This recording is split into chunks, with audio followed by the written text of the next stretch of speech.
y en el momento en que se le da facultades a las comunidades indígenas. No estoy diciendo que es una cuestión nueva, es una cuestión que ya se dio antes, inclusive del 98. El doctor Ramiro Ávila habla del 98, que es simplemente una constitucionalización, ¿no? Porque la justicia indígena viene funcionando desde hace muchos años. Y con la firma previa del convenio 169, Exacto, que se hace ley para un país. Exacto. Cuando se lo firma, ahí ya hay conceptos que se podían aplicar tranquilamente. Entonces, le decía que aquí es el problema es la distribución del poder. Se le entrega poder a las comunidades y en ese momento el Estado o la justicia ordinaria obviamente se ve asustada porque le resta los poderes que tenía solamente la justicia ordinaria. En el momento en que la justicia indígena empieza a resolver los problemas, entonces dice muy bien qué es lo que está pasando, ¿no? Pero quiero que el doctor Carlos Poveda Moreno también pueda participar. Mi duda, ¿no?, es la siguiente. Si lo enmarcamos solo dentro de un discurso de que se le quita poder a un sistema que lo ha venido manejando desde la época de la colonia, pero si nuestra Constitución dice que no está la pena de muerte, pero dentro de la conceptualización de la aplicación de un derecho consuetudinario existe la pena de muerte, porque la venganza para muchos pueblos indígenas, yo me refiero más a la Amazonía, que digamos lo conozco un poquito más, es un valor positivo, no es un valor negativo. Entonces hay que hacer venganza para restablecer el orden. Pero el Estado ecuatoriano dice no hay pena de muerte, entonces ¿qué hacemos? Hay pena de muerte en los territorios indígenas y no la hay en el resto del país. Digo, son dudas y preocupaciones de gente que he conversado, ¿no?, para un poco empezar a conversar con ustedes sobre este tema, doctor. Muchas gracias por la invitación, muy buenos días. Buenos días. La pena de muerte, como usted lo explica, tiene también sus dimensiones, sus explicaciones de acuerdo a una cosmovisión. Yo podría también ponerle un contraste. En Estados Unidos hay pena de muerte, en China hay pena de muerte, en Japón también hay pena de muerte. Pero el establecimiento de categorías también yo creo que depende de un aspecto muy estructural. Nuestra formación que hemos tenido, solamente hemos vislumbrado una formación monista. Usted habló ya de una especie de monoculturalidad, es decir, solamente apreciamos la solución de conflictos de acuerdo a una tendencia, que sería una tendencia de justicia ordinaria. Pero obviamente la justicia indígena, y más categóricamente me gustó su palabra cuando dijo el sistema jurídico ancestral, porque más allá de una justicia indígena es un sistema jurídico que tiende precisamente a solucionar este tipo de conflictos.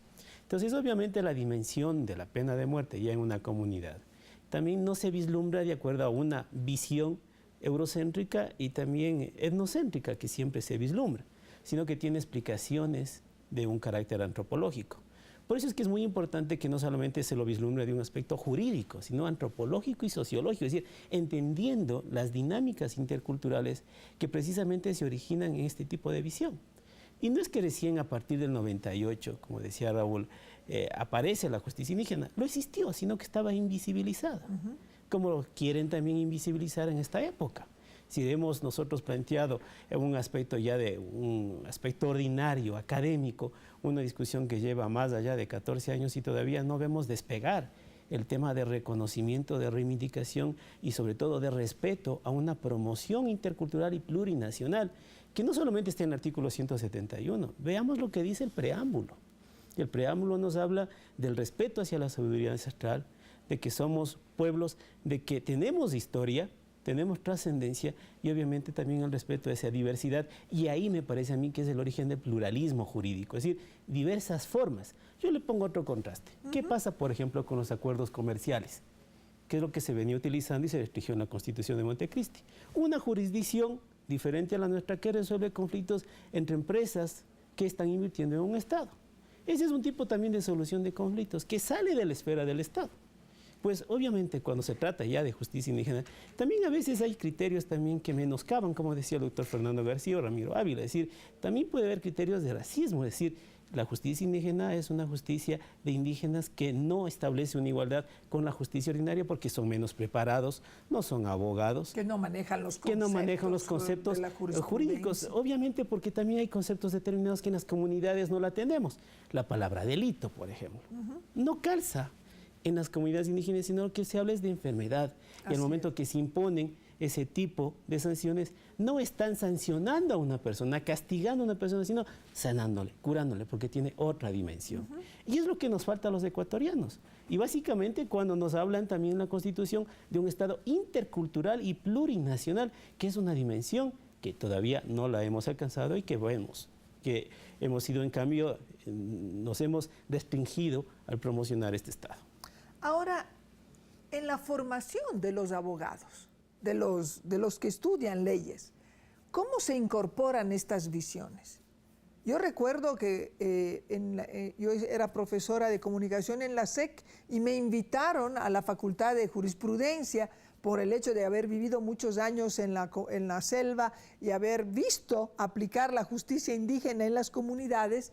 Me dijeron, Giovanna, ¿por qué no le vas a explicar un poco cómo es esta cosa del derecho consuetudinario? Porque, digo, son palabras muy grandes, muy fuertes, pero que a la hora de la verdad, por lo menos estoy hablando de hace más de 10 años, no se aplicaban. O sea, no había todo un discurso o en la universidad no se estudiaba eso todavía. Ahora, los que estudian leyes, ¿reciben conocimiento de esa nueva forma de ver, de esa forma de ver el mundo, como decía el doctor, que dentro de la cosmovisión indígena tanto la salud como la justicia son una alteración del equilibrio comunitario y por ende hay que volver a reconstruir ese equilibrio con una serie de procedimientos que son decididos de manera comunitaria, no es una persona que decide, es toda la comunidad que se reúne? Yo creo que las universidades no han llegado a ese estado en donde se tiene que estudiar diferentes visiones, ¿no? Porque también el reconocimiento de la justicia indígena, inclusive el Estado plurinacional, significa romper contra toda esa hegemonía de la ciencia, ¿no? Usted sabe que cuando, o mejor dicho, ustedes saben, cuando esta ciencia, que es un conocimiento particular, es un conocimiento de un cierto sector, se pretende universalizar, ¿no?, hacia todos los sectores, por tanto, también hacia América Latina y en Ecuador. Entonces, se trata de imponer una sola forma de entender el derecho también, ¿no? Por eso es que nosotros en las facultades estudiamos derecho romano. Así, ¿no?, es. Y en base al derecho romano desarrollamos absolutamente todo, ¿no?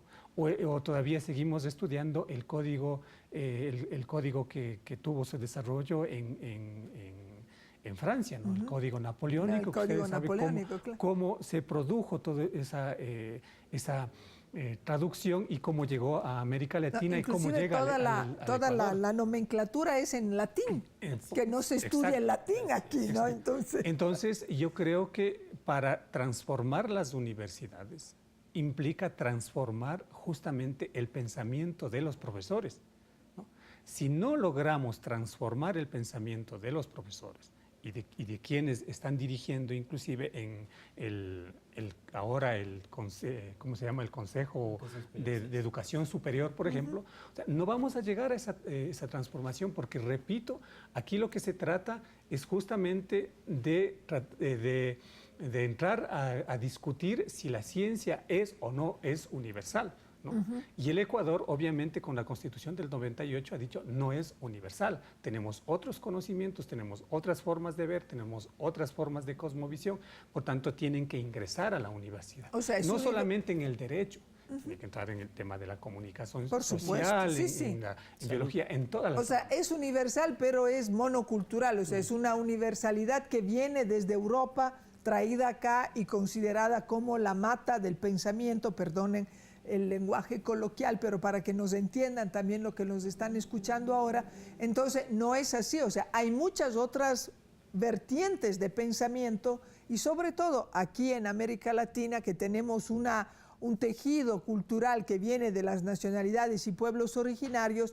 Allí hay muchas vertientes de pensamiento que se podrían incorporar a nuestra forma de organizar el Estado, ¿no? Y que podrían seguramente ser mucho más representativa y mucho más a la medida de lo que somos aquí en Latinoamérica, no solo en el Ecuador, pero en muchos otros países que todos han tenido pueblos originarios y que todos mantienen todavía esas prácticas. Pero quisiera irme al caso de la cocha, porque en el reportaje anterior vimos pues algunas declaraciones donde se decía que la sentencia de la Corte Constitucional, que fue interpelada para definir si había habido un doble juzgamiento al respecto del tema de la cocha, pues habían sido racistas. Entonces le invito a ver este otro reportaje que ha preparado Javier Benalcázar. La legitimidad de la justicia indígena se ha puesto en tela de duda con el fallo de la Corte Constitucional